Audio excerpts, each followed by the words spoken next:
இப்போ எந்த நடிகரும் இந்த இந்த பையனை அப்பாவை நடிப்பாங்களா? நடிக்க மாட்டேன். நானும் நடிக்க மாட்டேனா?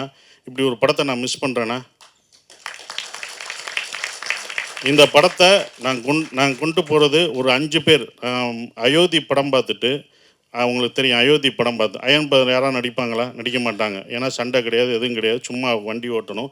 கடைசி ஒரே ஒரு வார்த்தை தான். அதுக்கு தான் நான் அயோத்தி பார்த்துட்டு கவர்மெண்ட்டில் ஒரு இதே போட்டாங்க. எனக்கே அது தெரியாது. ஒருத்தவங்க நான் ஒரு ஃபங்க்ஷன் போகும்போது அந்த ஆஃபீஸர் சொன்னாங்க, கவர்மெண்ட்டில் சார் உங்கள் அயோத்தி உங்களுக்கே தெரியாமல் ஒரு நல்லது பண்ணியிருக்கீங்க.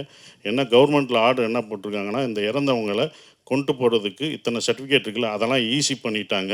1,00,000 2,00,000 அவங்களுக்கு மானியம் கொடுத்து இத்தனை பேர் இருக்காங்க. உங்களால் 500 பேர் உங்களுக்கே தெரியாமல் அவங்க சொல்கிறாங்க, உங்களுக்கே தெரியாமல் 500 பேர் பயனடைஞ்சிருக்காங்க. நீங்கள் நல்லது பண்ணியிருக்கீங்க 500 குடும்பத்துக்குன்னு சொன்னாங்க. இது எனக்கு தெரியவே இல்லை. இது ஒரு 2 வருஷம் கழிச்சு தான் எனக்கு தெரியுது.